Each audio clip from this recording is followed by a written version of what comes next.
can sit here, whoever, Elecom, candidates, and talk about Amazonia and the Amber Boys. You have never come face to face with them like me. The other day I was traveling to the airport and I was met by two of them, two young boys. They stopped me and say, "Who are you?" I said, "I'm Lawyer Sama." They said, "Like, I know you be Lawyer Sama or no Lawyer Sama."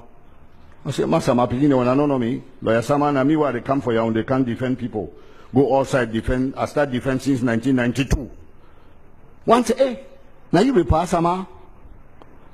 And I said, "Yes." He said, "You live for Fonchasi?" I said, "Yes." He said, "Pa will escort you, but next time no come out there. No come out. Then you no go back. You need to meet them face to face and you won't say what you're saying here. Don't give justification and legitimacy to those you are saying don't have a right to.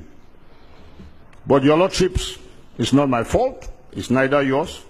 The forefathers of this nation in 1919, 60 and 61 made this country a federal republic, taking into recognition the bijural, bicultural nature, bilingual of what we came to see.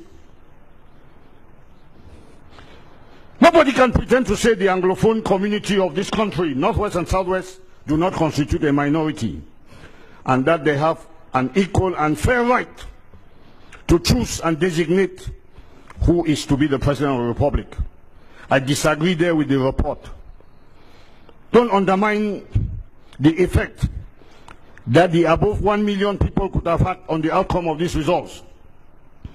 To say otherwise, I dare to say it. And they're listening to me. The Amber Boys will rejoice. They will rejoice that you have given them recognition by saying, you of the Northwest and Southwest provinces, regions, can get to hell. The 8 other Francophone regions have voted a president. You will give them recognition. In those circumstances, your lordships, I beg one of you to just create a space in your residence for me. I will not go back to Bamenda. They will not allow me to enter there. They'll ask, "Pasama, you go find what you were Yaoundé." But I've come here to reiterate the fact, your lordships, that they are Cameroonians like each and every one of us. Don't give them justification to continue to fight for cessation. It pains some people to hear it. I live it daily. Your lordships, I'm the bar president, je suis le bâtonnier qui, dans le show, il y a 2 ans, avait fait un appel aux avocats de reprendre le travail. Parce que le gouvernement avait montré la bonne foi en commençant à résoudre leurs problèmes. Personne ne peut me contredire. Je suis le premier qui avait appelé à mes jeunes confrères et les Ambazoniens ont dit qu'ils vont brûler ma maison. L'État m'a offert la sécurité. J'ai rejeté parce que j'ai dit que vous allez effectivement confirmer que j'ai été acheté. Parce que c'est ça. Messieurs les membres du Conseil constitutionnel, je suis un enfant élevé par Son Excellence John Fundi. C'est mon tuteur. Hier, pendant qu'on était ici, ils ont brûlé sa résidence dans notre village Baba 2. Ils ont kidnappé sa petite sœur. Tout le monde est au courant. Qui? Et quand j'ai suivi mon grand frère, monsieur le ministre Oona, et mon ami et frère, le professeur Ngolengole, parler de ceux qui ont apporté la paix et la stabilité dans ces pays. Qui peut me contredire? Qui en a fait plus que John Fundi? Qui a présenté ses candidats? Il n'a plus de maison. Vous avez suivi, on a tiré sur son chauffeur. Qui a pris le risque d'aller dans le nord-ouest pour calmer ses enfants? On le traite de traître. Et je suis son alter ego. C'est pourquoi je vais demander au président de me trouver de la place. Vous êtes même de ma belle famille, non? Vous savez, ma fille est mariée chez Lebeti. On me traite déjà de...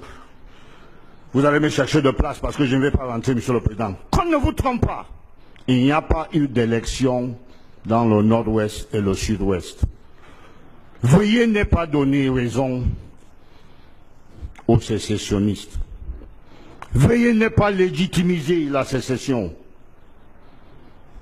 Je n'aurai pas le choix. Étant né au Nord-Ouest, having been born in the Northwest, where I have all my investments and my children go to school, I'll be forced to follow them. I don't fear to say it. If I have to leave, I'll be forced to follow them. I say this because they're hearing me. I'm not going to pretend and come and sit here. All my investments, my brother has lost his house. I'll follow them if they continue with secession. Give that new president of the republic authorization and give him the powers to resolve this problem for us and for posterity. This said, your lordships, I was not out for sensation. I'm speaking facts which I've lived on a daily basis. As an Anglo-Saxon trained lawyer, before I invite my colleagues, I will say what I'm sure you will understand. Out of professional and academic honesty, I say, I associate myself in toto with all the submissions of all the lawyers who came before me, in particular the lawyers who submitted for other candidates.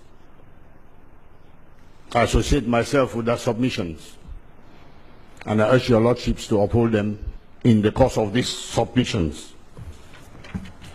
The order, finally, your lordship, Mr. President, I honor you, I respect you. I was trained to talk. My only tool of trade is talking. If you allow me here, I'll talk to tomorrow, but I don't want to do so, your lordships. I respect you, I venerate you because of your age and experience. Wouldn't like to keep you again here like yesterday. Candidate Joshua Ossie wants to show to the world, and that's why his lawyers are a replica of the Republic of Cameroon. The first of the lawyers who will come and talk here will edify you in the French language. Barrister Mustafa Ngwana will follow me, followed by Barrister Sufu Benjamin. He will edify you in the English language. Barrister Atanga Charles Mbam